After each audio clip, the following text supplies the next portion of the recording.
For us, Steven. I used to believe everything I'd see on the news, but that's before I discovered a brain. A brain is meant for everyday use. Those living with moderate to severe stupidity have seen immediate improvement in common sense with a brain. I thought the government had my best interests at heart, and then a friend told me about a brain. Talk to your doctor about what news sources you obey. A brain may also lower your desire to take life-altering advice from celebrities. Getting lectured about my carbon footprint from people with 3 private jets used to make sense. But thanks to a brain, now I can think for myself every day. When my disregard for 3rd grade biology began to flare up, I knew it was time for a brain. Do not try a brain if you're allergic to a brain. Common side effects may include accountability, discernment, homeschooling your kids, a better understanding of economics, awareness of the stupidity of socialism, and diarrhea. For tethering yourself to reality, the only no-brainer is choosing a brain. Ask your doctor if a brain is right for you. Dismantle the black family. So aside from her record as a prosecutor, why don't we ask Mrs. Willie Brown if Kamala Harris cares about black families?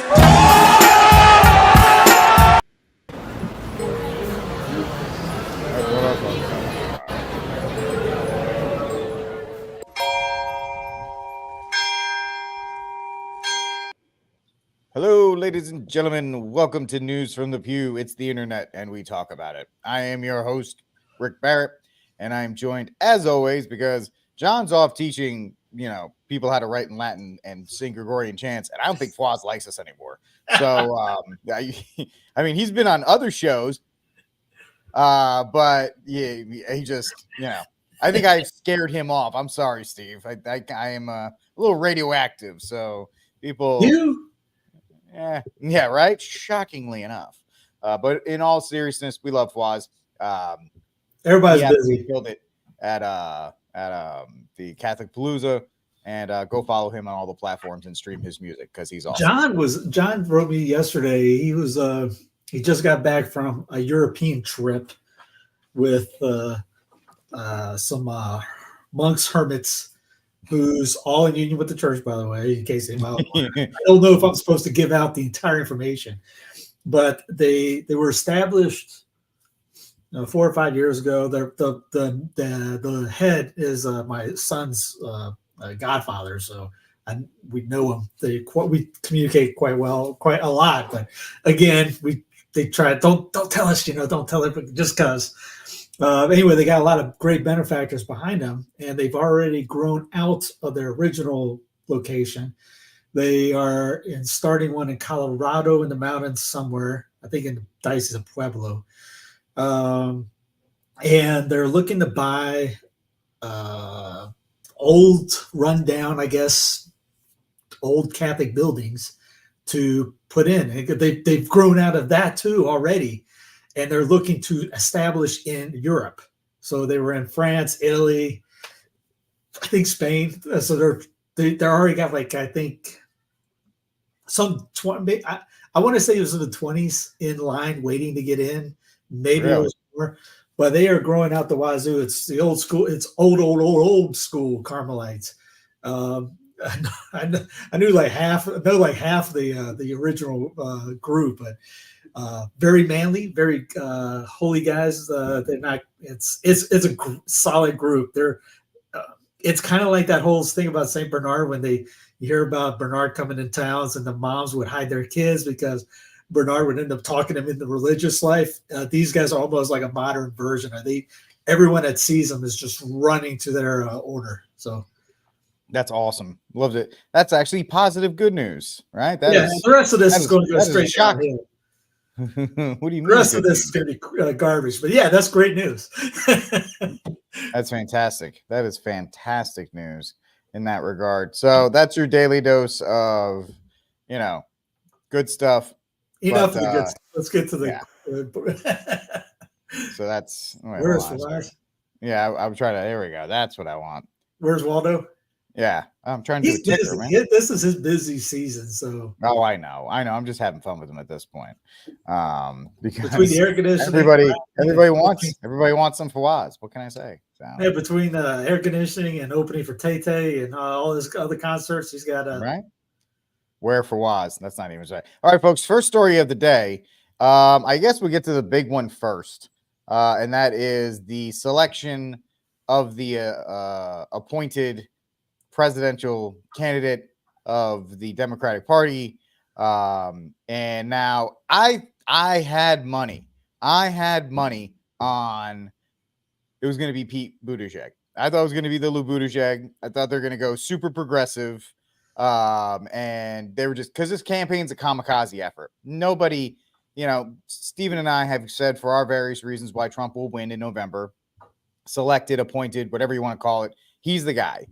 So they're just marching Kamala Khan, whatever, out there to be the sacrificial lamb to cause further division with the female and the minority candidate and all this other stuff. So they picked, I guess it's a rule of thumb, Steve.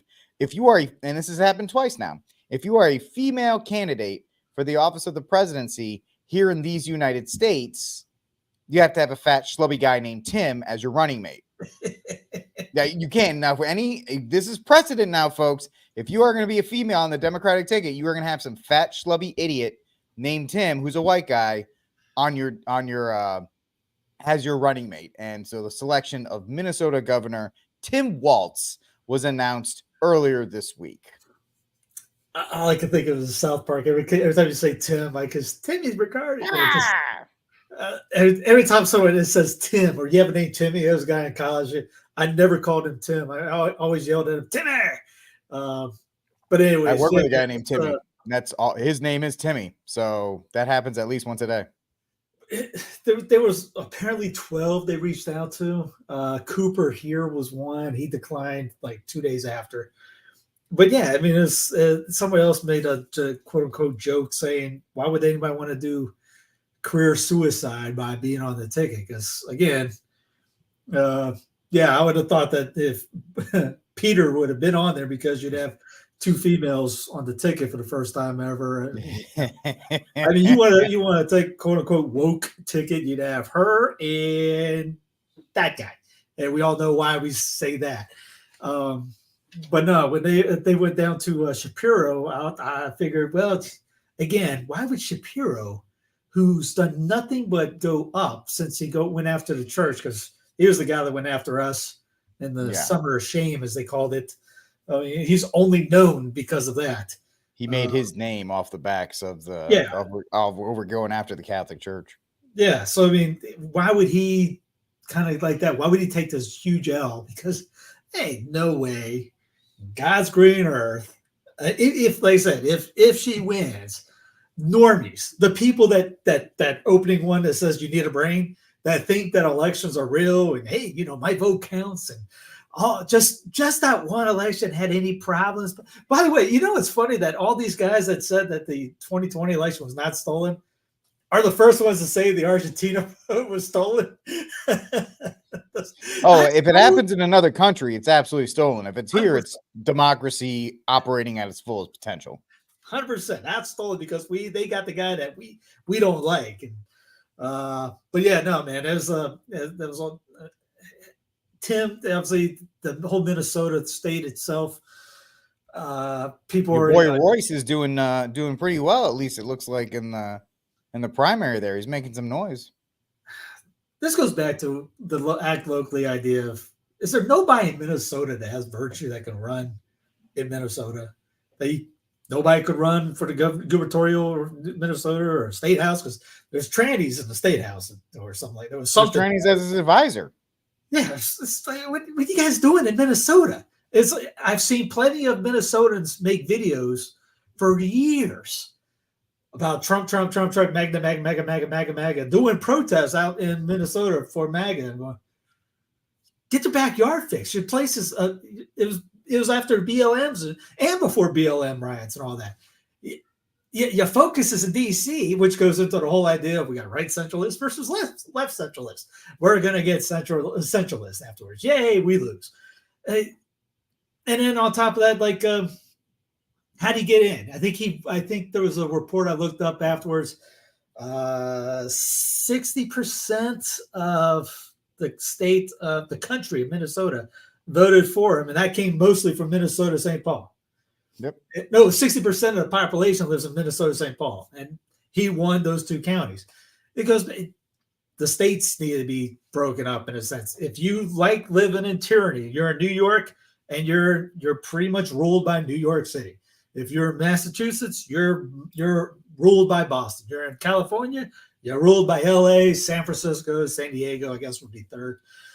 Same thing, all the big cities run your area. So you got all these guys out here that don't want that. In the map, it showed, if you see Minnesota, so right here was for Timmy, and the rest were for the other guy. Okay, well, if that little section is running the entire state, when do you guys get a brain? Hey, call the pharmaceutical company for a brain and go, maybe we should divorce ourselves from that city, that area, and let them be its own republic and we do our thing. I mean, that seems like the more commonsensical idea, but apparently nobody either wants to do it, thinks they can do it, or it's somewhere in John chapter 29, verse 6, that the United States of America must have 50 solid states and could never, ever have more or less. So help me God. What is it? Something's got to give. Yeah. The whole idea, and it is pretty much every red state, quote unquote, has this battle happening between the urban and rural voters. And it just happens that in the red states, either the cities are not that big or the landmass of the rural, like in Texas, we're starting to hear it again. Oh, it's going to be the Allen, whoever his guy, he's going to beat Cruz. And they do it every 4 years or every 2 years. They talk about Texas being a swing state. And yes, we have more Californians than we should. There is a lot more liberal ideology moving into the state, but in the end, they all talk about it, and Cruz will probably win by 5 or 6 points, just because the rural population is just so massive that it will for now outnumber Austin, San Antonio, Houston, DFW. So there is that, but the idea that this guy was selected because, as Steve just said correctly, many other people just bailed out of this. They were like, nah, they got the call. Like, nope, I'm not doing it. No, I'm not. First of all, I'm not going to stand on stage with that moron. I'm not going to stand up there while she cackles and doesn't make sense. And I have to be the smiling clown and be like, oh, yeah, that's a great idea. While she says hello, and good morning 12 times like she did at one rally because she doesn't know what to say. And then secondly, if you're going to come out like Walz did and try to be like, establish yourself as Mr. Midwestern values man, X being free of censorship, at least most of it, coming off my 7-day suspension. It's very quick to be like, well, you are a socialist who wants transgenderism, who removed pedophilia or included pedophilia in the protected classes of the LGBT MAP community bill in Minnesota, who has gone to China. He's gone to China many times. He's gone to China many, many times. And these are just the things that are stacking up. And then, of course, the most prominent thing is this gun-grabbing loser, because he is.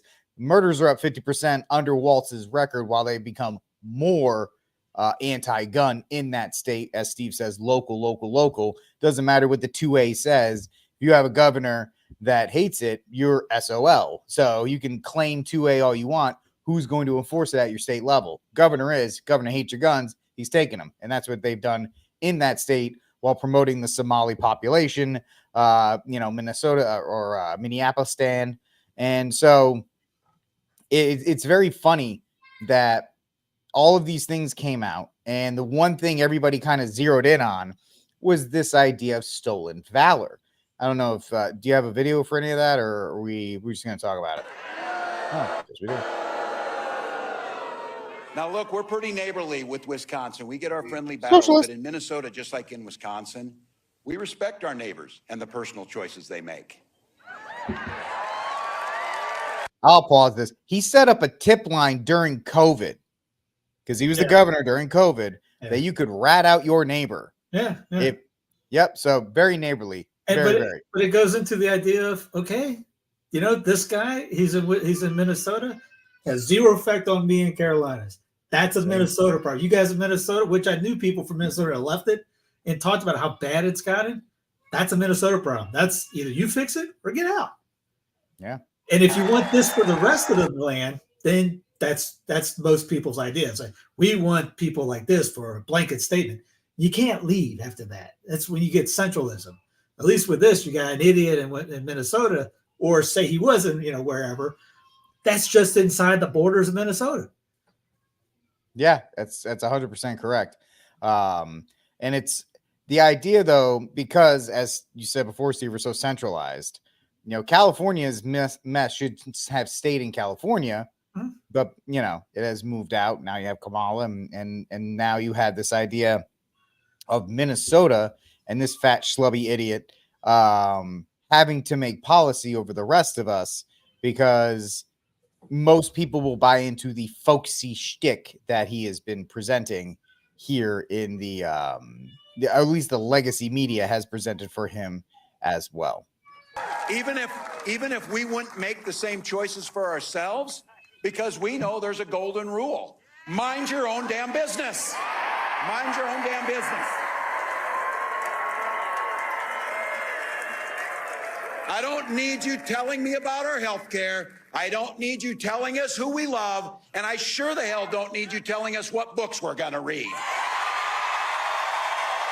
United States Marine Corps. When the United States of America asked me to go to Iraq to serve my country, I did it. I did what they asked me to do it, and I did it honorably, and I'm very proud of that service.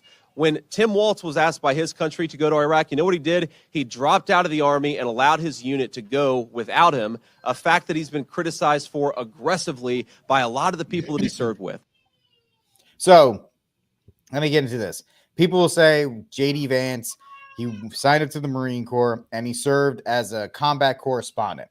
And he did it for the minimum amount of time. I think it was like 4 years or whatever. He didn't do it for long. Fact of the matter is, he went. Tim Walz is on video multiple times saying, I carried a weapon of war in Iraq and I was the best shot and I was a CM. Somebody will know in the chat. He has his officer designation. And yeah, he was a weekend warrior. And this is no offense to the National Guard. It actually should be the only form of military, in my opinion, we should have. We shouldn't have a standing army. The only thing we should have is something like a National Guard where you practice a couple weekends a month and 2 weeks just in case something happens. So he did 1 weekend a month, 2 weeks a year. Awesome. Great. People do that all the time. Great for serving your community, right? Community focused. But then the orders came in the pipeline and people are like, oh, he retired before they got their orders. Yeah, but it's not like they drop their orders on you one day and then you leave. You're told about this, hey, this is coming. There's, we're putting the troops together. Our orders are probably going to be coming down in the fall, blah, blah, blah. And he dropped out of school, the necessary schooling to get his next rank, dropped out, put his retirement in and left. And then his unit went without him to Iraq. So the people and the leftists who are like, he's a war hero. No, he's not. He's a coward. He's a big fat coward. He got a nice pay. He got a little paycheck from the National Guard for 24 years. He got a retirement out of them. And, when it was time to actually pay that bill, hey, you signed up in case of this, he ran away. Now, you may not like the current situation. I'm not a big fan of the current wars and endless wars and all this other stuff. I'm not a fan of any of that. But that's kind of the contract you sign. You go where you're deployed. I don't think the National Guard should be deployed overseas, but that's not my call right now because we have a centralized government. They should stay home.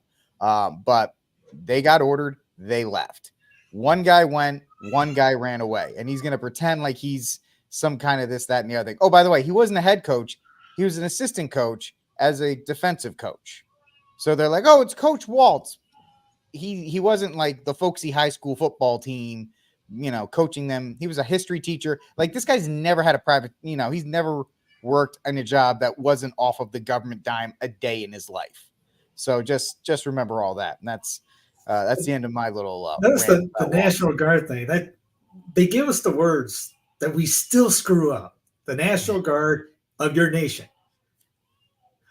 Of Texas. Yeah. The National Guard of your nation of South Carolina. The National Guard is not the National Guard of these. The United States is never and is not, nor ever was, a nation. Nope. The Declaration of Independence, read it. It establishes 13 individual sovereign is the key word. Nation, countries, nations, federal republics. They didn't establish one nation. Lincoln established one nation. That's where you get this. He didn't really establish. He forced one nation. And by the way, that's a socialist mindset. So if you go, I hate socialism, I accept socialism. That's the same thing. You go, one nation. That's a socialist pledge. Enjoy. Yep. Don't say you're against socialism while saying a socialist pledge, while having socialist ideologies. That's communistic. They end up being, hey, we're one country. It's the fruit. It's the rotten fruit of the French Revolution, which we've seen literally from them when they centralized France. By the way, what happened in France? We brought this last time. Paris got the vote. Everyone outside Paris got pretty much screwed, and they're forced to do whatever Paris wants. That's centralized authority. What we get? So we had him. There's this one thing. This one guy. I agreed with his assessment on the whole controversy with the tinning, because I could care less about stolen valor. The only reason military service is thought to have valor is due to the decades of relentless propaganda. True. There's nothing honorable about being a pawn for the military-industrial complex. So again, we got guys now defending the unjust illegal war of Iraq just because of that. They're like, oh, well, he should. I had people call me up years ago saying, hey, I got a friend of mine, my cousin or something's going in the Army. Can we break his leg or something so we don't have to go? I mean, anybody here want to go overseas for knowing what you know now? Would you say, yeah, I wish I could go back and do that all over again? It's unjust. It's an illegal. It's based on lies. We got clips of Netanyahu talking about you. Oh, remember the whole thing? The babies outside the dying on the floor. Colin Powell sitting out at the UN. I had to stand in front of an air vent at Bank of America Stadium for an entire game because of the anthrax worry. I took a nap on the wall. It was so stupid. That was during when we played basketball. We had to do a baseball and USCA camp. That was our fundraiser. And they go stand outside this. It was the smoking lounge. You really think ironically enough. You really think we're going to dump anthrax in there? We're in an open air stadium. So yeah, it's the two-party illusion, to two-part team politics thing. Oh, this guy, well, I have to be against that because my guy's this guy and this guy's that guy. No problem that JD's, Peter Thiel, and you can have technocracy. Oh, well, he served in the military, so he's a good, honorable guy. You're going to have digital ID because you're a good, honorable guy, even though you're probably going to get it either way, but you're really going to get it after that guy. So it's and we're talking about the VP. It's like we're talking about practice, man. It's practice. You know how much power the VP has? Zero. He literally basically picks his nose. That's about as much power as that guy. Why do you think they picked Kamala? The first. Yeah. The joke was you picked Kamala because you can't force Joe to leave because she's too stupid. Yeah. Now, of course, in retrospect, I guess that wasn't a great bet, but that's why they picked her, because she literally couldn't do anything. Yeah, you're not going to push her out and say, hey, because everyone was like, hey, we got to get Joe out. And I would always respond, so you want Kamala in? Well, we really didn't think that one out. No kidding. Yeah. But there's a Catholic vote who is pretty much as MAGA and as a centralist as they come. They are all in, man. They are all in on the train. How come that's not picking up? I thought I had that. Maybe I had the wrong one here. I'll try that again. Give us a sec, folks. Stop screaming. We're doing fine. We had a list of problems with, there it is. And no, none of us agree with any of this. Pushes child mutilation, made it mandatory for schools in Minnesota, put tampons in boys' bathrooms, Minnesota become LGBT, all that stuff. Nobody's for that. But literally, he can't do any of that as VP. That's what he did in Minnesota. Again, a Minnesota problem. I know I'm trying to beat a dead horse, but sometime somebody will grab that baton and he hit that horse too. But all this stuff that people are talking about with this guy, I'm not saying he's a good pick. This is not an endorsement because I'm against that. I'm for this. No, that's idiotic thinking. All those things that you see right there, he can't do. All that stuff JD promises, he can't do. Half the stuff Kamala promises, most of the stuff she can't do. JD Trump, he just said this out there. Guess what? He can't do it. My leadership, the Republican Party will always support the creation of strong, thriving, healthy American families. We're supporting America first, a little thing called America first. Right, get rid of the income tax. That's how you do that. We want to make it easier for mothers and fathers to have babies, not harder. You know that. All right, get rid of the income tax, get decentralization. That includes, and you saw this, it was a big deal over the last few days, that includes supporting the availability of fertility treatments like IVF in every state in America. You've been seeing. And the key part is, because I was told by somebody online that this Trump polled is well. the epitome of decentralization. And those are the exact words. He is the epitome of decentralization. IVF in every state in America. So how does he's going to put IVF in every? Kamala talks about that, and one of her TV commercials, if you've seen it, talks about human reproductive care and guaranteed in every state. You can't do that. Neither one of those guys can do that. That's what you call an authoritarian government in a sense, which Kamala is authoritarian. She's a prosecutor and she's an authoritative person. Trump, either he just doesn't know or he is lame duck. So he gets in, all bets are off after that. I mean, he could go out and just become a part 2, just do whatever he wants to do. And he's going to have MAGA guys. Yay. You see that with Jack. And he's always about, Trump this, Trump. He'll jettison Catholicism just to back up DJT. But no one is saying they're going after IVF, rightly. Like I see Fesser and Skojak talking about that online, going after, the problem with this, Fesser's really upset about the IVF thing, rightly. But again, they both act like we have an elected monarch. And that's exactly how we're treated as. Well, you like me, I will get you Dunkin' Donuts for 24 hours a day and every day. We'll have them personally delivered and it'll be free. We'll just make it somehow. We'll just print the money up. That's no difference in that. We're going to make IVF free, or we're going to make it available for everybody.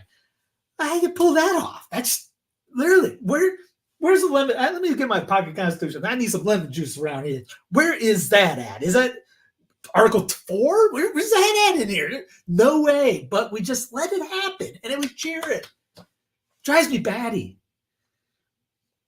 Like you having your mute on.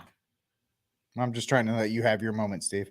The Dunkin' Donut Amendment is a winning issue, so I think we should absolutely campaign on said thing. But yeah, that's the fact that even Congress has. I love the fact that they fought so hard for the 17th Amendment. So for direct appointment of senators, when nobody really participates in the direct appointment of senators anymore, you might as well just have the states do it because nobody cares enough to do it. And we're having all these down ballot races and all these other kinds of things. Nobody cares about any of them. Nobody cares about it. The only reason anybody cared about, there was this lady in Missouri who was just launching firebomb. She came in 6th, guys, just to show you that Twitter isn't real life. She got blown out, and now she's going to have a very profitable career as a grifter for the MAGA movement. She's going to make a lot of money there, so good for her. Yay, capitalism. Exactly what you just said. That's how you get Tim. That's how you get Tim as governor. No one cares. They care more about D.C. than their own backyard. You get Tim. Yeah. That's how, I mean, unless you get a real firebrand candidate like you guys have Robinson in North Carolina, who everybody just, you have to pay attention to that kind of guy because he just draws in.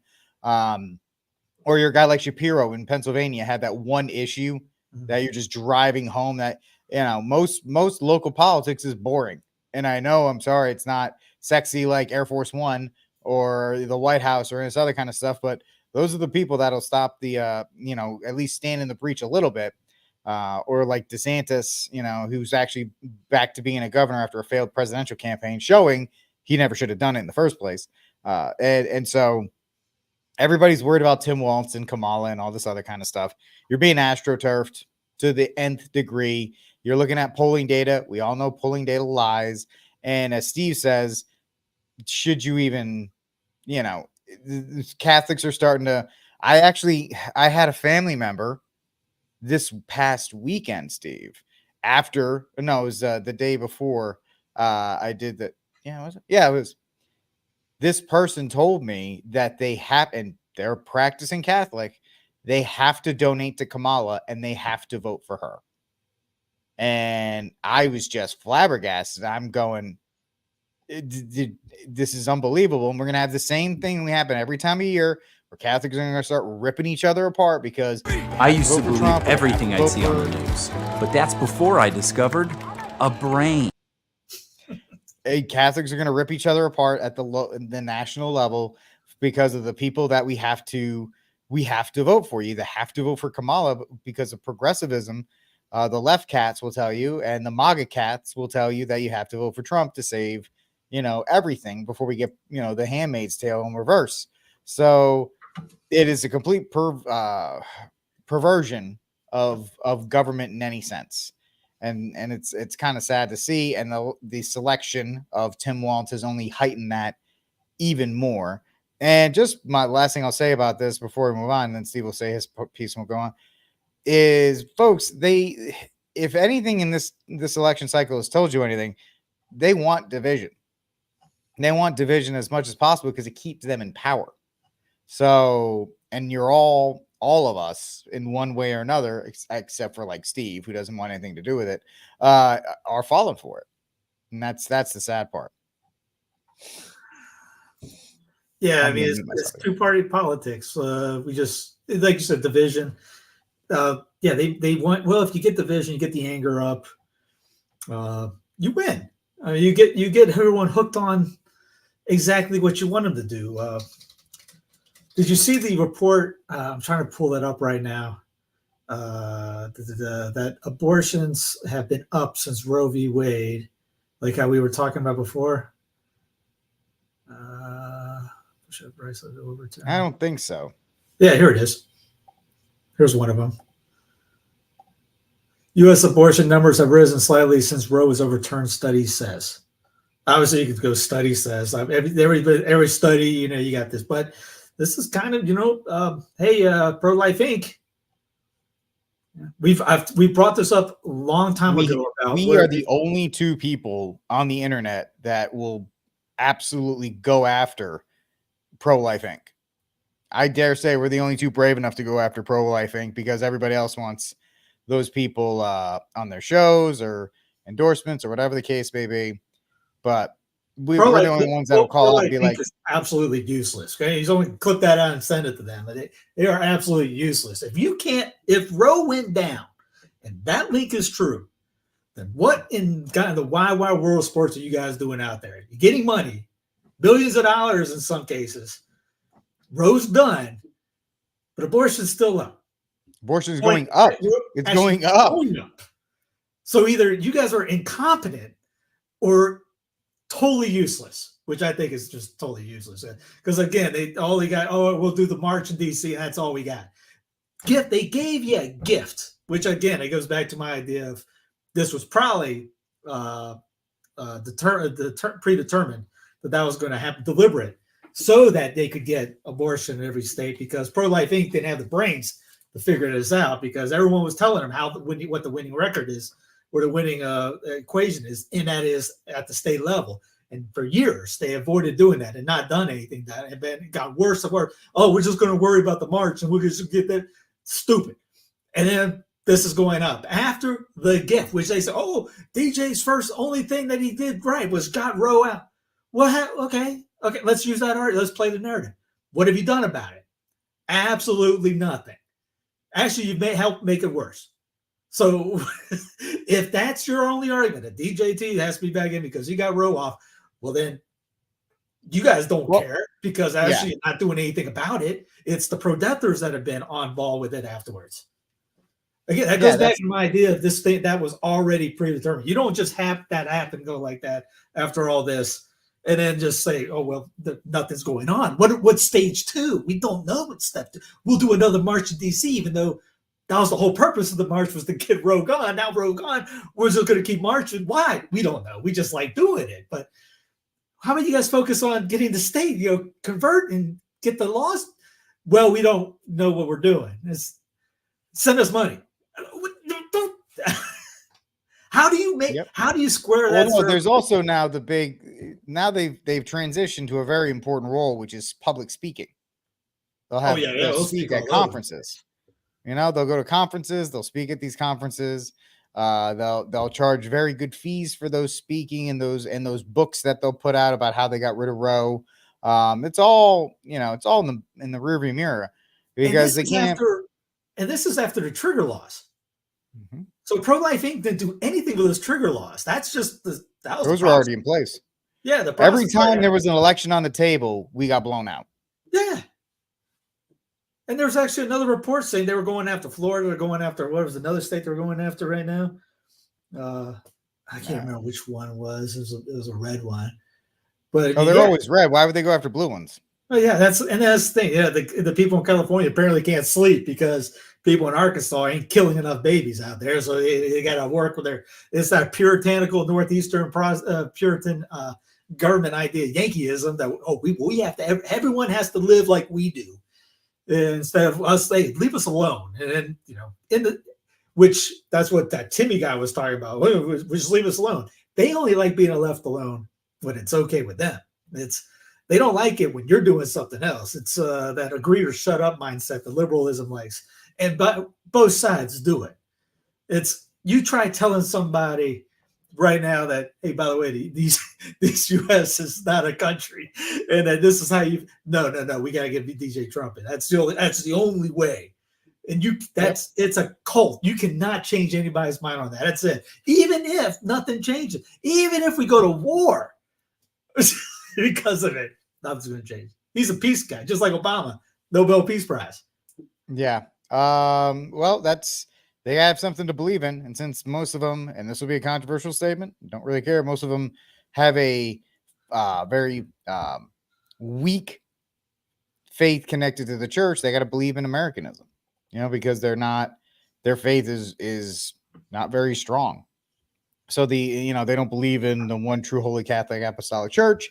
They believe in the power of the Washington, D.C. central government, and that's what will fix everything instead of standing for their beliefs, which is kind of funny when they're all out talking about Deus Vult and all these other kind of things and the kingdom and blah, blah, blah. And or Steve, or when they become like Leonidas and the 300 Spartans whenever the Latin Mass is threatened, or even if somebody whispers that it may be threatened, you'll get videos and essays and I'm going to go behind a McDonald's trash can if that's where they're going to offer the mass because that's the only mass for me. And it's just, I just love that. We need a monarchy. Hey, you got one. Yeah. You just elect them.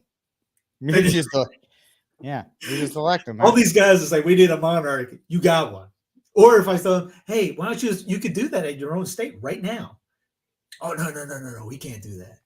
Yeah, that's just yap. Just get the clicks and just be on with it. Just let us know that you do not care about solutions. That's one thing drives me. Everyone complain. Here's the solution. Here's how you fix it. No, we don't want any of that. DJT's it. No, that's all. All right, what's your plan B? Plan B is first plan is decentralized, but no one's going to do that. So plan B is just enjoy the suck afterwards because it's going to get worse. You're going to get digital ID. You're going to get CBDC. You're going to see what's going on in the UK right now. That'll eventually come back over here. All that stuff you see Australia doing right now, that's going to come over here. That's just prelim, just a little warm up for that area. The stuff you see on TV, that's really, I mean, the people getting arrested. See like the Christians got arrested in France. Because they have the right QR codes or something like this to get in through because the Olympics are going on right there. And you got Malay down here in Malay they're having riot. Did you see there was a riot protesting against Malay the other day? Against who?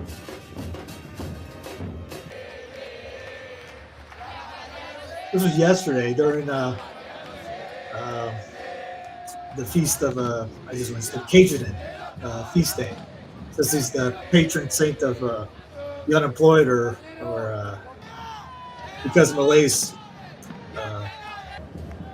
cutbacks people are on the streets for it, because he's the great libertarian who just decided to go with precog as well. Well, I mean, he had a chainsaw or whatever, so he had cool tweets. So we're so smart that we just, hey, we like that guy because of tweet. I was that guy. I was a moron once too, back in those days when Bush Jr. Hey, why you bought Bush Jr.? Oh, well, he owns the Rangers. That'd be cool. That that was literally it. Or Obama, the first go around. Hey, he's on TV on ESPN doing a field of. He's got his bracket. Cool. He's got his bracket out. Yeah. Cool guy. His bracket was always terrible. His bracket was always just always. I think North Carolina's going to win every year. I think North Carolina's going to win. I think he was just going for every Jordan vote.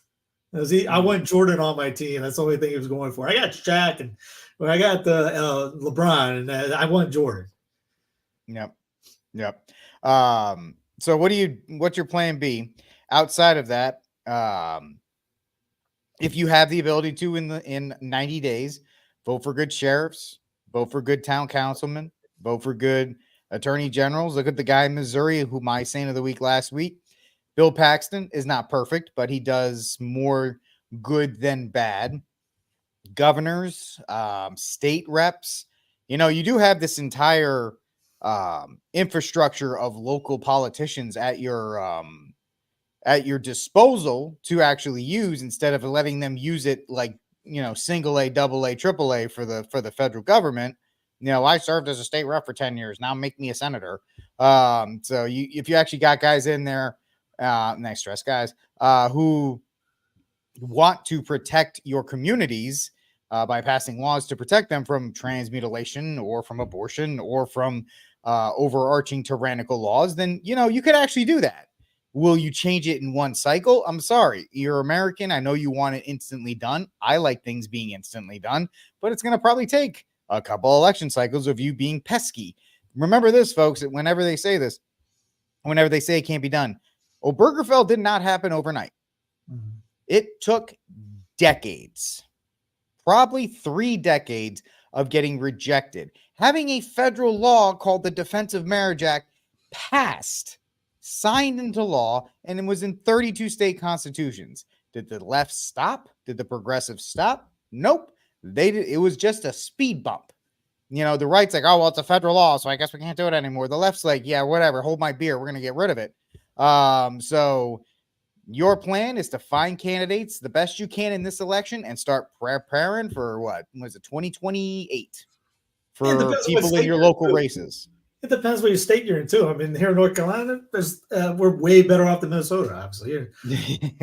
Way better than North Carolina or New York, or pick your Western state too as well. So it depends on where you're located. Then the idea, strategy is hold the fort down and improve. So it's education, it's all that. I mean, what Rick just brought up with the Obergefell thing, Abbeville Institute has a lecture from 6 years ago that brings that exact argument up, going, well, that was something that should never have been through, because there's no reason for the federal government to be involved in this argument just to start out.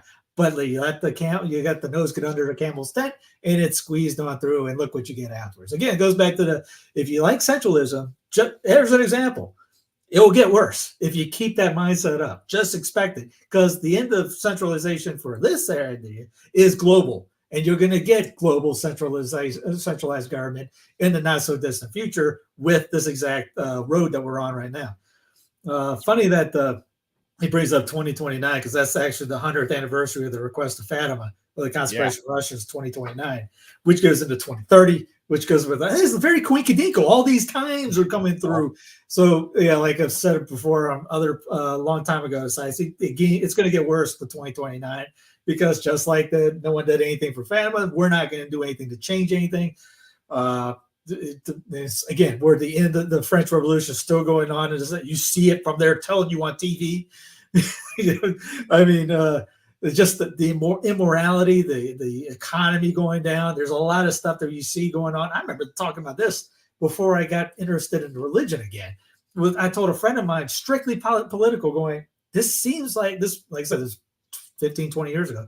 this seems a lot like, start of the French Revolution again. And look at, you're seeing this thing, people hungry, the hunger problem, food problems, economy problems, markets, all this stuff. The disassociation with the elites, how they continue to live their lifestyle regardless of how it affects everybody else. The immorality going skyrocket from that's a good one too. Yeah. TV shows to people acting in the street. I mean, Michael Knowles, Mr. Conservative Inc.com, having Hot Tua Girl on interview. I mean, why? What was the point of that? Super trad Catholic. Yeah, Bill Maher telling her to start a podcast on sex, and just stuff like that, and no one cares anymore. It's just she just telling some random person on the street exactly that. That's your moral compass is so broken that you just don't care anymore. And again, it's going to get. And then we were talking off screen about movies. I mean, Wolverine Deadpool is what, the biggest R-rated movie of ever. I was telling, there was a group I'm with, and they were talking about doing reparations for the Olympics. I'm going, guys, don't forget about this. You can't watch 1 minute right now. And I tried watching a couple of clips on YouTube without the whole name being trashed on there. I mean, the Deadpool characters really, and it's, I mean, I want to watch it because I grew up. My brother had the comic books and I would read them. Wolverine and all those guys from X-Men are fun. They're great characters. And now this movie has made them. Oh, it's going to make $1 billion after this weekend. They're already at $1 billion. It was at 900 million last time I saw. So now it's at $1 billion. Yeah, last night I saw it was $1 billion. Or something okay. Like that. Well, it was 100 million away. It's not a shock that it's over $1 billion. No. I mean,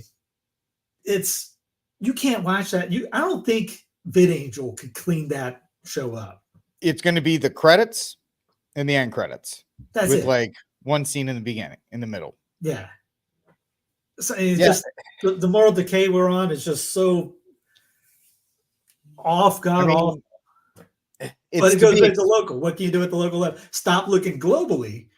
How can you fix your hometown? Because when, say, as Father says, it hits the fan in his last series, say the cell phones go out. Yeah, what's his face did a video on it. I didn't listen to it because I thought it was just so bad.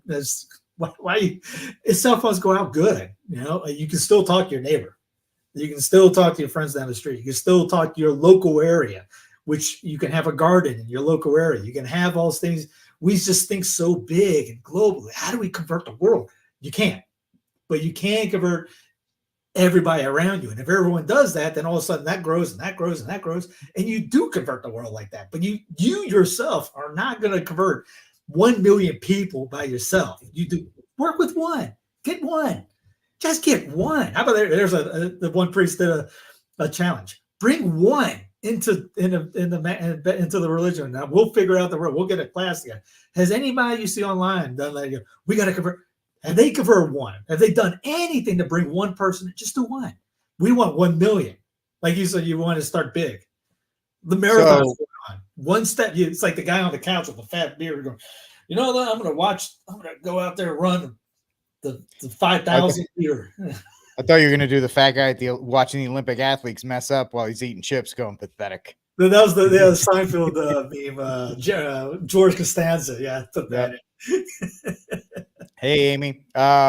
So yeah, the whole thing is, and some of you may not like it, but I'm going for it. Saint Teresa of Calcutta. What was her big thing? It starts in the home.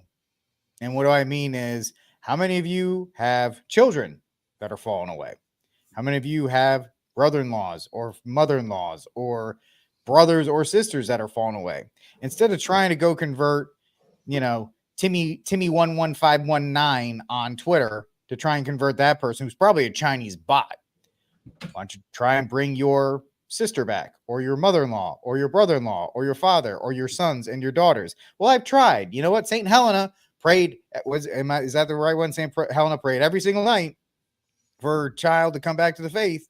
There's a saint. I'm probably messing that up. You can rip me apart in the comments, but y'all know the story. There was a saint. She was a mother. She prayed for her child every single night. And the child, I think that eventually the child did come back, but it was right at the moment of death. Still counts. It still counts. They did come back. But speaking of the China bots, it's not the China bots, it's the Israeli bots that Elon is pushing through. There goes the stream. See you guys. Have a good one. Bye. So you weren't completely wrong on that. That is exactly what's going on, except it's Israeli. They actually had a video of they interviewed a lady in the Israeli army, and she said she gets up and starts posting it on Twitter, and it's focused at the people in the States because we're the largest consumer of it. So, I mean, that is what it is in that regard. Speaking of Black Tuesday, since he brought it up, there it is. Thank you. Would call Thank you. History in the scary. Don't say that. We have never been down 1,000 points ever, not even intraday on the NASDAQ. Is that true? That is true. Okay. Down 6% right from the get-go. This is heavy big tech. Here we go. Look at them go down. Microsoft is down $20. That's 5%. Alphabet, 5%. Meta, 6%. Amazon, 6%. Apple, 9% down. Let's pull out Apple. Benchmark average, the Nikkei has fallen to over 13%. I'm sorry. Today How do you say that name? And close to double of that in the not going to work here today alone, and close to double of that in the past month. After the Bank of Japan raised rates, the stock has hit a severe downward spiral. This is worse since Black Monday of 1987. But according to predictions by economists, this comes amid the probability of the American economy slipping into a recession, as the U.S. economy may be in worse shape than expected. And that is due to a lot of things. One of them is, of course, the high interest rate, as well as the unemployment rate. And that one has risen to a little over 4% since October of 2021. Now, it's also been reported that worries are growing as the Federal Reserve's much anticipated cuts that were coming in September may not be sufficient enough to counterbalance the ongoing high interest rates. Now, on top of that, the profits that are coming from tech companies as well are underwhelming, which has worsened the situation.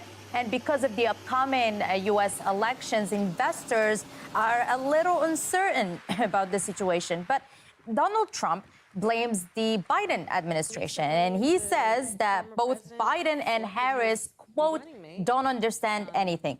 But here's Kamala Harris, the presidential nominee for the Democratic Party, and her plans to combat inflation. Well, let's start with this. This will be good. Prices have gone up. Buckle up. And families and individuals are dealing with the realities of that bread costs more, that gas costs more.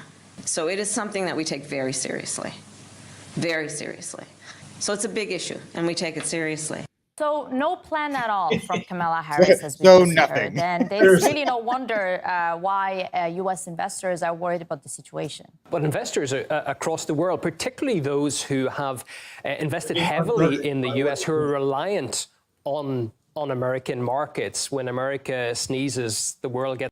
It's official. As of Monday, we've entered a bear market. We did it, Joe.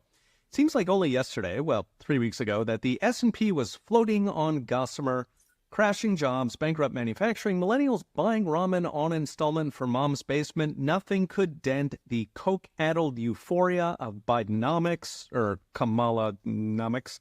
Since then, it's been rough. The S&P dropped nearly 11% as the parade of economic data overwhelmed the media narrative, culminating in Monday's crash. The question at this point is, are we looking at a 1987-style flash crash, or are we in for a 2008-style reckoning, or even a replay of the 1970s, this time without the Bee Gees? So first, how did we get here? The original sin, in this cycle anyway, was zero interest rates imposed on the crawling economy in the wake of the 2008 bailouts. These crippled productivity, as they have done in Japan. And then COVID hit, nearly doubling federal spending as the deficit hit almost $3 trillion in 2021, Joe Biden's first year. Even when it was obvious COVID was done, the Fed yes-sirred with gusto, dutifully financing permanent trillion-dollar deficits while keeping interest rates high to strangle the private sector. Metaphorically, the Fed bulldozed all the cars off the highway so Joe Biden can drive fast.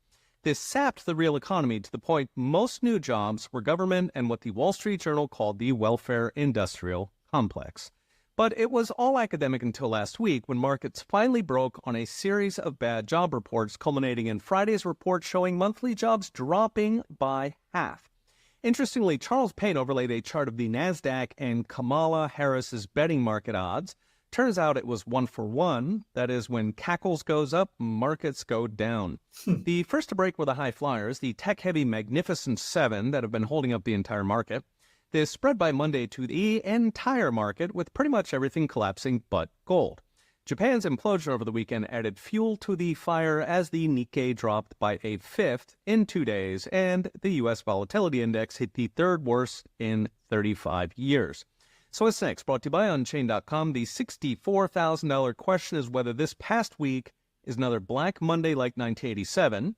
That was a 23% flash crash that resolved fairly quickly. Or are we looking at a repeat of the 5-year crisis in 2008 or even the decade-long catastrophe of the 1970s? That is a question of the economic fundamentals and what policy is coming next. If, as in 1987, the underlying economy is sound and the president is pro-growth, then even a true crash bounces right off. In 1987, it took 9 months.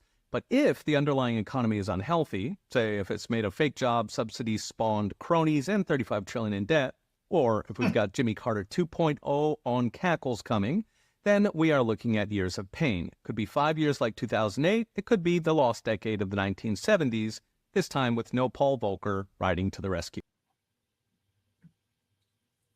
How do you what do you do about that? I know people. I know. Don't worry, bud. We have a candidate for office who's going to fix it day one.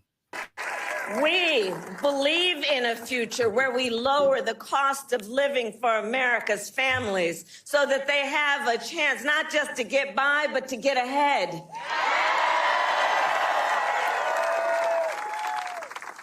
Because while our economy is doing well by many measures, many beautiful measures, prices for everyday things like groceries are still too high.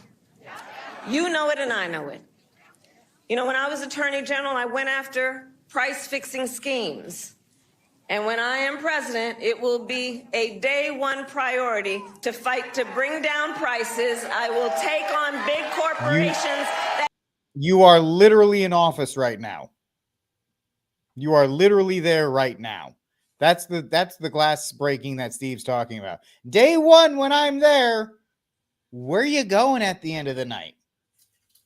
You're going back to DC. But also that day one thing. Isn't that what DJT said? Day one. Yep. Oh, wow. He's going to be a dictator. Yep. Yeah. Well, but at least Trump's not technically in office right now. By the way, we got breaking news.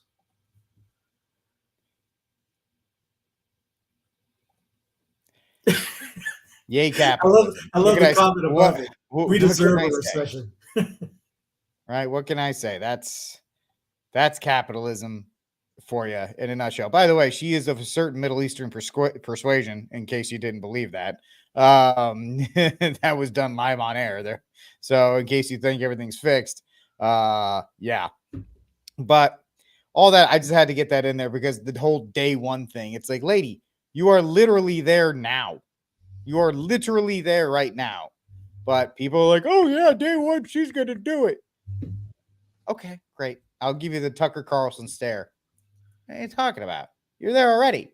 But it's all, we'll get to our last topic. It's all a nice look at what the left hand is doing right now with the election, because in the right hand, you have the Middle East kind of on fire, kind of not on fire, maybe on fire. People are shooting at each other. Maybe they're not shooting at each other. I don't know. What's going on there, Steve, with Iran? Apparently, DJT said that Iran's going to attack Israel tomorrow, which would be today. Was tomorrow? Was that yesterday that he said tomorrow? Sometime soon. Yesterday, tomorrow, now, maybe now. To be determined. Here, sometime. Nothing's happened yet, but said that all because of. I'll just go ahead and get it. Here's the glorious conservatives at Fox News. Pakistani man with ties to Iran charged in foiled assassination plot, potentially targeting DJ Trump. What a twist in the plot. We went from one guy who apparently, I don't know, carried a thing all across the world, some guy that was online that had no online presence or something like that, makes some miraculous shot, now got turned into Iran. And day one of JD Peter Thiel Vance's rise to the meteoric rise to VP, he comes out and says, frozen. We need to do something with Iran, but not these weak little bombing runs. If you're going to punch the Iranians, you punch them hard, and that's what he did when he took out Soleimani. By the way, that action, people said that it would lead to broader war. It actually brought peace. It actually checked the Iranians and slowed them down a little bit. But let me just say something about this Iran issue, because maybe the most important diplomatic breakthrough of the Trump administration was the Abraham Accords. If you want to check Iran, the way to do it is to, one, withdraw their oil money, which, of course, Joe Biden's been bad about, but you've also got to enable the Israelis and the Sunni Arab states to work together and actually provide a counterbalance to Iran. Joe Biden has done nothing. You have the infrastructure there, sitting there to wait, Iran, there's more. You remember? Hold on. Donald Trump would reinvigorate it. I think. But wait, there's more. My thing's circling. And as soon as Steve's computer wants to work, he's got 9,000 tabs open. That's why I'm having trouble sharing your video. That figures. It's my video. It's not my video. Which one is it? Which one is it? The World Economic Forum one? No, I got Ben at the Congress saying the plot was ran. So no, I don't know which one that is. I could probably play it, but I don't know which one it is. I see all your World Economic Forum ones and everything else, but I don't see that one. But you get the point, folks. The Middle East is kind of on fire, and there is really no question whatsoever that Saddam is seeking and is working and is advancing towards the development of nuclear weapons. No question whatsoever. And there is no question that once he acquires it, history shifts immediately.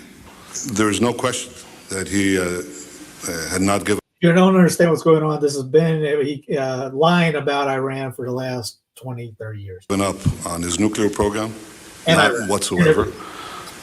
There is also no question that he was not satisfied with the arsenal of chemical and biological weapons that he had and was trying to perfect them constantly. Saddam is hell-bent on achieving atomic bombs, atomic capabilities as soon as he can. In this September 2002 congressional hearing, Netanyahu openly called for war on Iraq and insisted that a U.S. military invasion would be hugely beneficial for the entire Middle East. If you take out Saddam's regime, I guarantee you that it will have enormous positive reverberations on the region. And I think that people sitting right next door in Iran, young people, and many others will say, the time of such regimes, of such despots, is gone. There is a new age, something new is happening. In reality, the catastrophic and illegal U.S.-led war and occupation in Iraq set the region ablaze, destabilizing numerous countries, leading to the deaths of more than 1 million people, fueling extremist Salafi jihadist groups like Al-Qaeda, and eventually giving birth to ISIS. But Netanyahu was an absolutist. He declared that there was no other option but to dismantle the government in Baghdad. 2 decades ago, it was possible to thwart Saddam's nuclear ambitions by bombing a single installation. But today, nothing less than dismantling his regime will do. Because Saddam's nuclear program has fundamentally changed in those 2 decades. He no longer needs one large reactor to produce the deadly material necessary for atomic bombs. He can produce it in centrifuges the size of washing machines that can be hidden throughout the country. And I want to remind you that Iraq is a very big country. Yet Netanyahu's lies didn't stop there. He also said the same of Iran and Libya.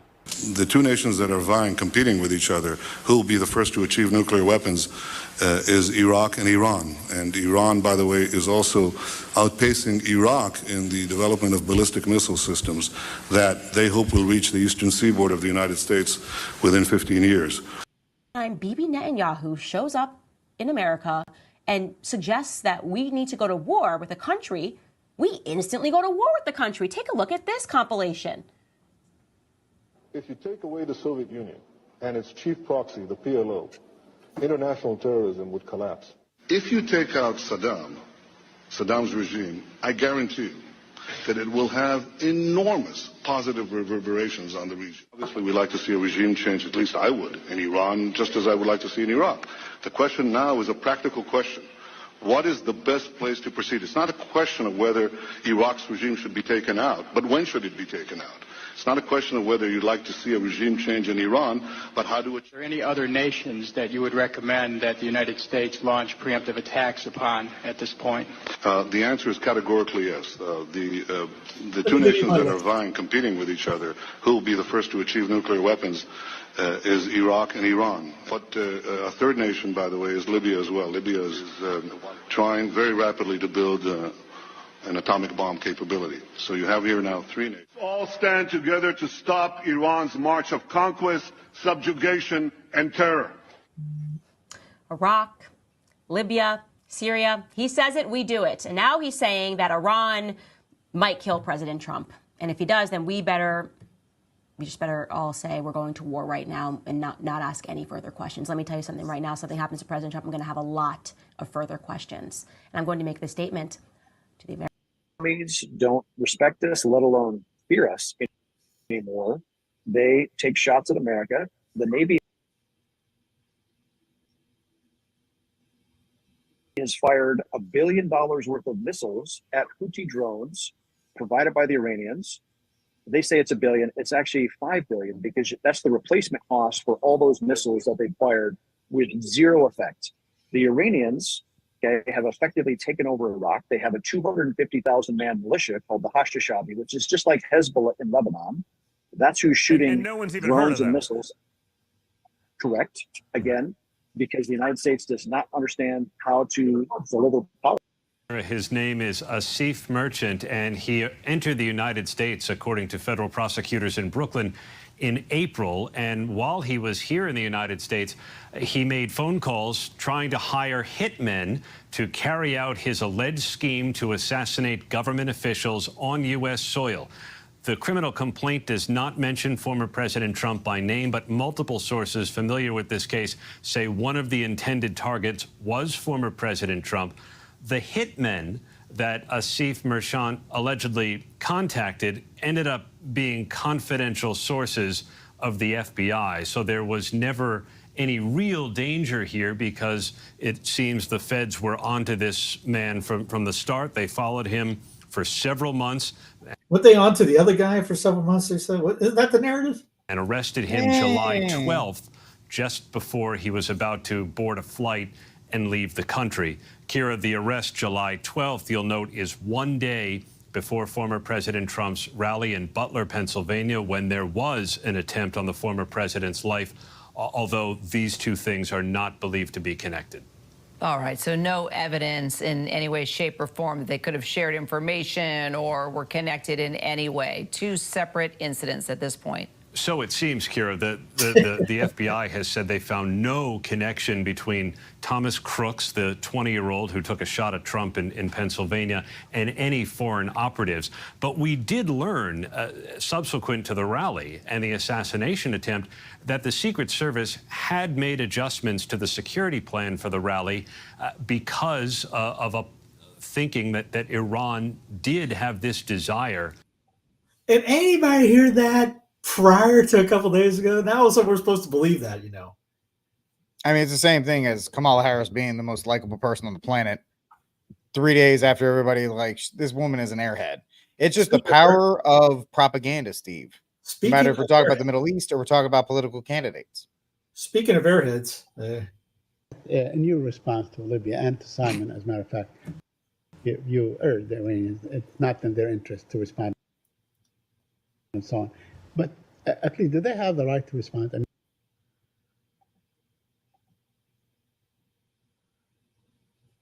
mean, is that part of self-defense? So as I just answered that question. On the issue of self-defense. I just answered that question in response to what he got from Simon. A right is one thing. Right. Taking steps that are productive and are conducive to the interests of their people, that are conducive to the interests of the broader region, are another question. And in no way would a retaliatory action by Iran in any way serve the interests of the Iranian people or the broader region? And that's precisely why I'm asking you, because you mentioned the word right. So you are acknowledging that they do have the right to respond. No, I did not acknowledge that. Okay. I acknowledged the question. Okay, then let me ask you, if this was, let's say, happened in any of the Western capitals, wouldn't they be sort of obligated to respond?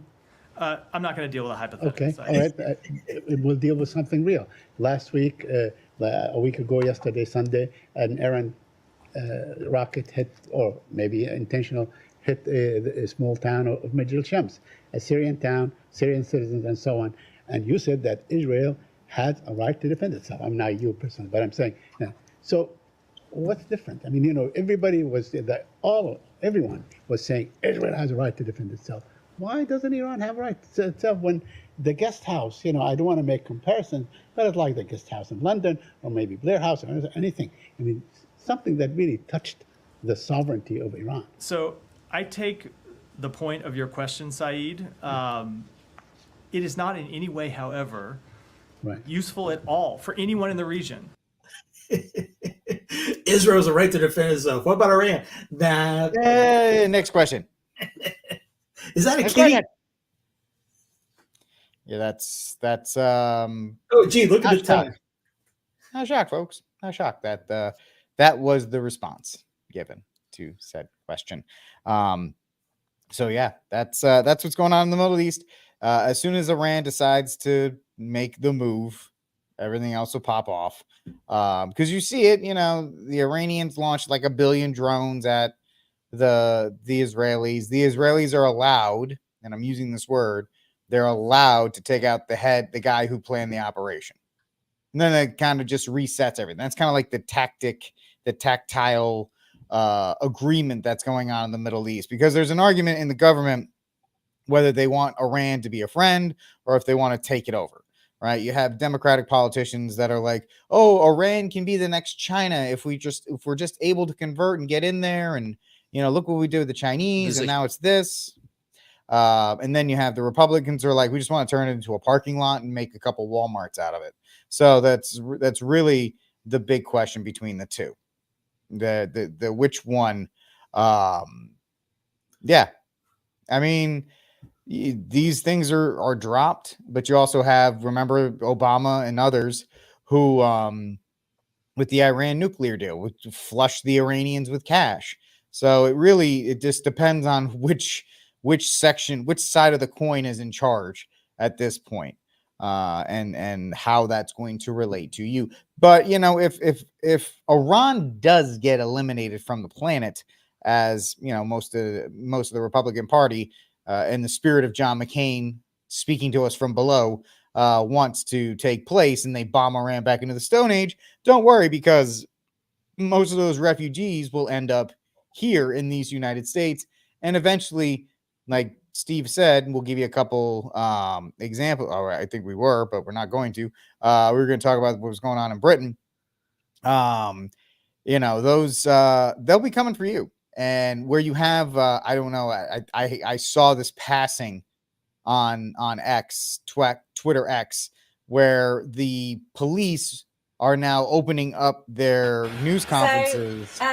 What do you mean I can't have any alcohol? Okay, well, I'll tell you. Okay, female cop, there's your first problem. 20 to 3, 1440, arresting you on suspicion of improper use of the electronic communications network. Under What? 127 of the Communications Act, okay? So you do not have to say that may harm your defence if you don't mention one question, something which you later are in court. Anything you do say may be given evidence. Do you understand that? So I'm actually being arrested? You're going to be arrested, okay? Right. Take you back to the police station. Right. You, okay, this is in relation to some comments that you've made on a Facebook page. Okay? Oh, really? You're going to jail because of Facebook. That's even more embarrassing in that regard. That's but what yeah, they did in Australia during the Rona times. Oh, well, for Australia, you were going to actual camps. You were actually going to. There was remember that pregnant lady got arrested for the Facebook post. She got this. Funny how this passed this prologue. It's just weird, isn't it? It's just weird how that stuff happens.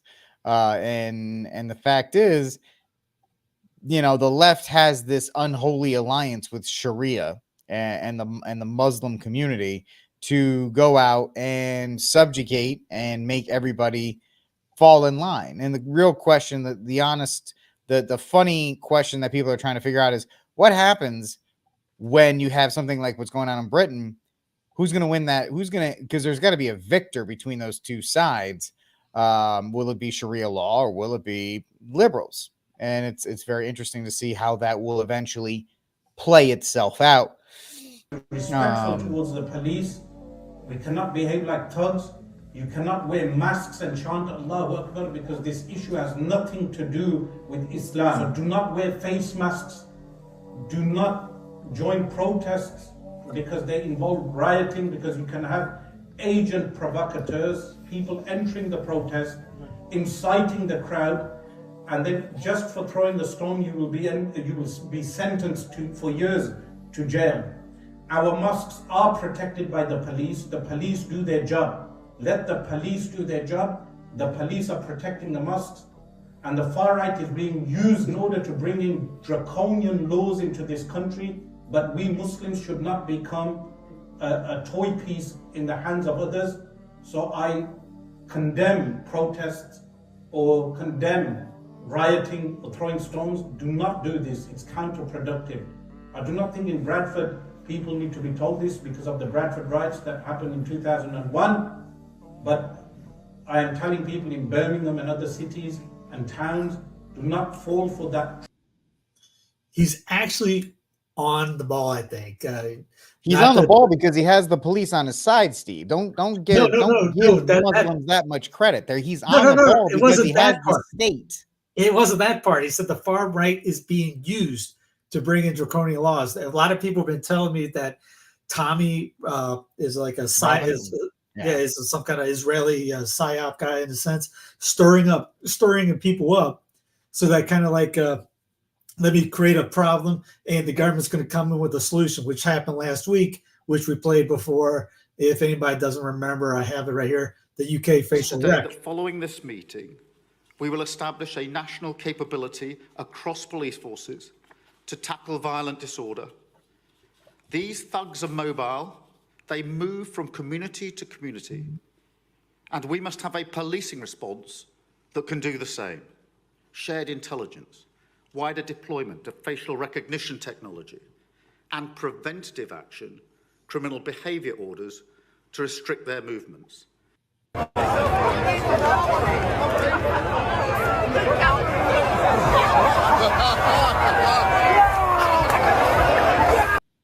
So yeah, it's a pole vaulter for the Olympics. Yeah, here's the facial recognition map 2024 in London. So again, it goes back to get out of the city, plus some decentralized out of London, because you get out of London, people are normal, but the thing is they're being used to bring in this stuff because someone's like, well, do you stand up to them or something like that? That's a whole different issue on what the immigrants and the jihad stage 1 that they're bringing in the Muslims by, it's just the numbers are low. They got to play, hey, your religion, my religion, we're all good people, hugs and kisses. And then step 2, when they get the numbers, they take over. Totally different than this. This is they're playing into the technocrats' hand by these outrages, which Tommy is really moving. He's leading this charge on that, and it's just going to backfire. From everyone I've talked to about this that's in that area, and then people like darn it, I forget the website. They documented too, going, this is backfiring. This is what's going on, and here's the end game of this. They're going to bring in these technocratic solutions later. So yeah, the Islamic guy is right on that. They're being used. Yeah, and of course he's going to say all these other things because you have the police starting their Assalamu alaikum. Good morning, everyone.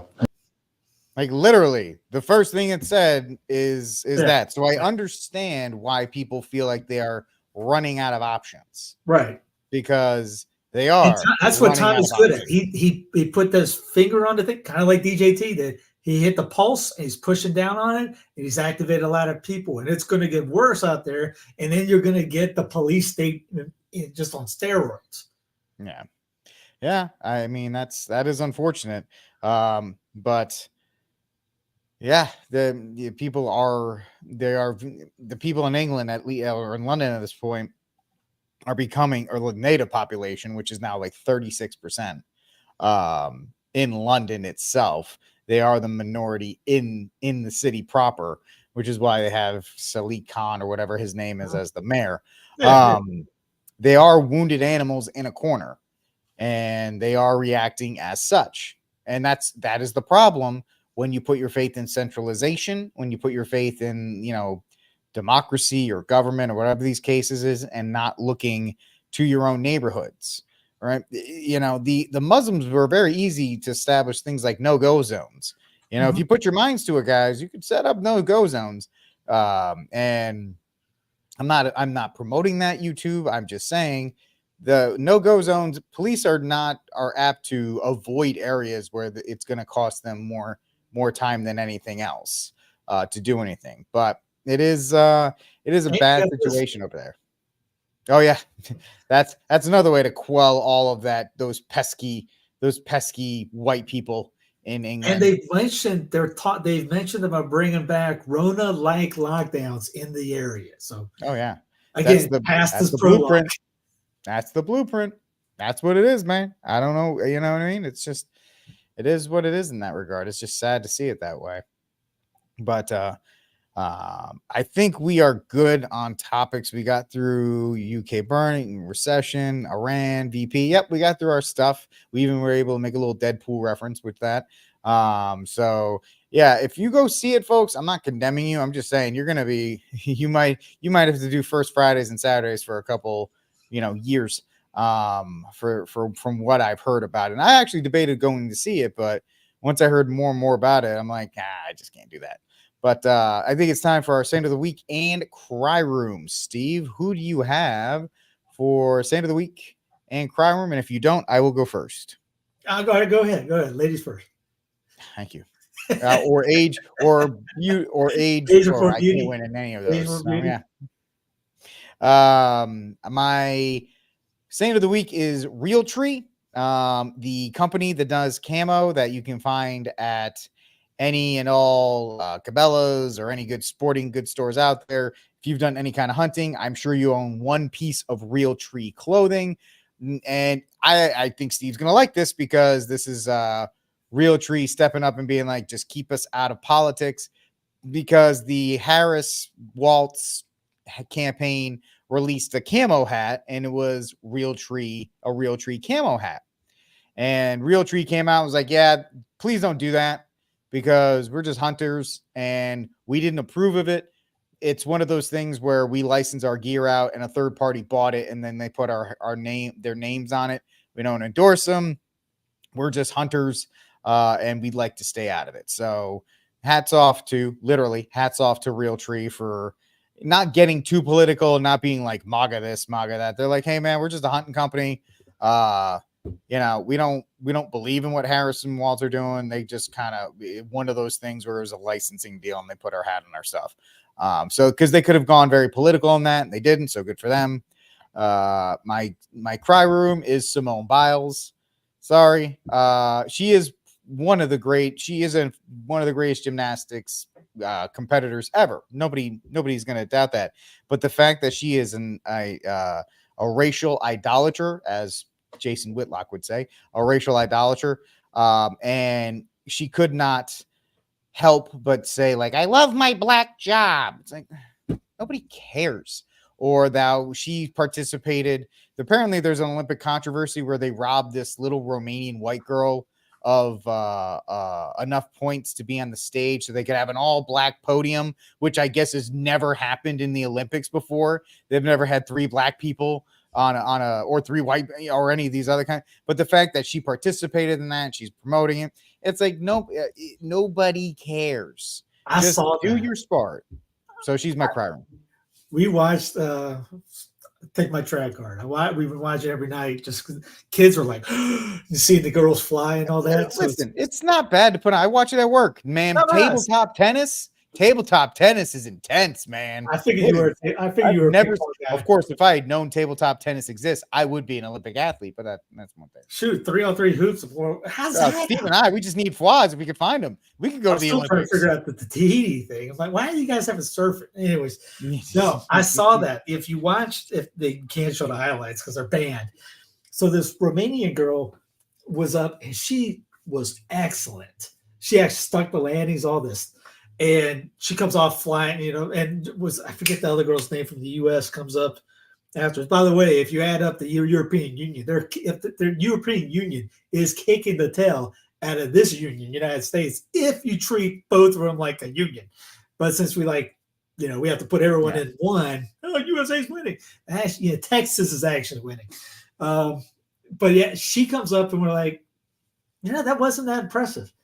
I had seen the photo hours before because they already posted it online. And I was trying to figure out, how does she win? How did she get on third? She fell, she stumbled a couple of times. She didn't land, she hopped. And Megan, she didn't see it live. And I'm going, how in the world? That wasn't impressive, was it? Just trying to make sure she ends up getting a low score. And because what happened was the girl before, they gave her a deduction. And everyone was like, where's this deduction? They stepped out of bounds. They zoomed in. She never stepped out of bounds. They're going, it was this is what the coaches to go up. Her heel apparently touched the mat. That's what they said. They nobody could find it. I know. That's a problem with 4K TVs. You can zoom in, and it's like, nope, there's no heel there, folks. Even the announcers were saying she didn't step out. They zoomed in on this, going, she didn't step out. Where did they get the deduction? And the coaches didn't go up, but with the other girl who was next, they said there's a score challenge, and we're like, okay, what's the deal? And you see the Romanian girl up on the stage with the flag, because they get the flags out afterwards and start running around, and they announce it over. The heartbreak that you saw on that girl's face, I told Megan I'd be in a French jail if I was that coach. Going, why did you just rip that from her over that? What? Give me an explanation. And some reason they took it. I have no idea.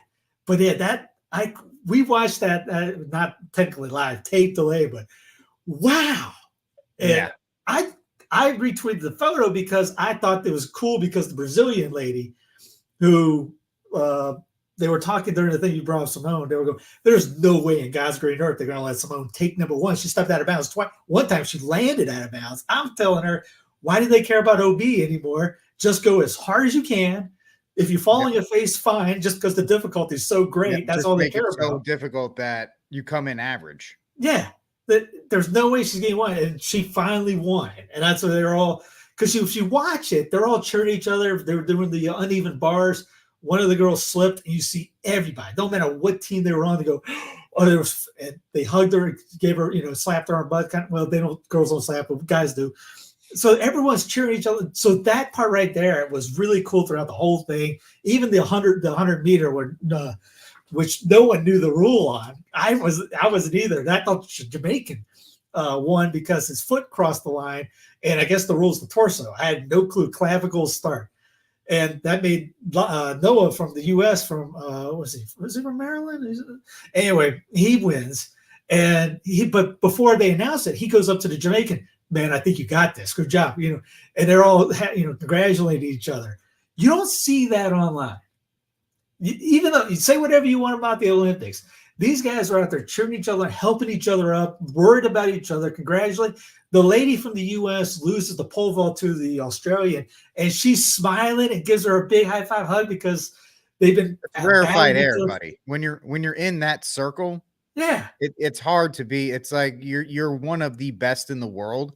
So by being there by default, you've already gotten that recognition. Yeah. So it's kind of like, listen, man, obviously it's not like when you lose and the person who you lost to is terrible. And you're like, oh, that you lose because the person who beat you is legitimately outside of that poor Romanian. Well, that too. Is better. You don't see too many people talking smack. No. Because even like in NBA or NFL, you got guys that can play, but they're, talking crap about each other or that. I haven't heard one person do that. They're all asking about this, or like, I can't believe I just won this thing, or this person did this or that. It's great team effort, things like that. The nerd guy, Steven, the Clark Kent guy, everyone. He's, they asked him, "How would you think?" He goes, I'm just happy that I won. This is my first time ever doing this. I hope more guys go to gymnastics. None of them were like, hey, it's me. I did this. I'm so great. And blah, blah, blah. It's been cool to see. But yeah, that little controversy thing on there, gymnastics, the whole thing with Simone and all that. She was falling off beams, falling into things, and still being called the GOAT. I'm going, she's wearing the necklace GOAT. It goes back to the line. If you have to tell people you are, then you're not. It's when everyone else tells you you're the greatest, that's when you are. But it's been weird. Yeah, no, I agree. Rick is from Texas. Oh yeah, geez. Yeah. Well, I don't want to be like I'm from Texas because it's a but my cry room, I guess I'm gonna go with the evangelicals that are pushing for the rapture. Because of the whole let's stick with Israel. Franklin Graham's all involved in it. You got everywhere in their brothers, obviously pro Israel. It's an easy one, but they're all pushing this rapture idea thing. I wonder what's going to happen when they lose again. It's kind of like how many times does the J-Dubs get it wrong before you figure out they got it wrong. But hey man, you always the clock always moves, buddy. Clock always moves. That's why you've had climate change for 1900 years. I'll go with my Saint of the Week. I'll go with the Olympian too. He's from Louisiana. He broke the world record for the pole vault, and if you don't, he's doing it for Sweden because his family is from Sweden. But he was born and grew up in Louisiana, which went to LSU. It was a cool story they had on him. He was his dad built him the pole vault thing in the backyard. And they showed him from the age of like 3 or 4, pole vaulting onto the couch, moving up to another pad, moving outside. They got a whole big Olympic thing in the backyard. They have to open the gate so you can run through the gate to go up for the pole vault. So, you have a basketball hoop in your backyard. This guy had a pole vault thing, and again, he's a Cajun. He's a Louisiana Cajun. Back in my mind, I'm watching, going, how cool would it have been if he was doing it for the country of Louisiana, and "You Are My Sunshine, My Only Sunshine" for the goal. That's their state song. It is. Everybody would have been singing. Yeah, that is what it is, man. It's crazy. But yeah, that will conclude us. That is it for this episode. Spotless exit. That's it for this episode of the News from the Pew. Please like, subscribe, and share the News from the Pew. I want to thank you all for joining us. We will talk to you all again next week. God bless, and Viva Cristo Rey.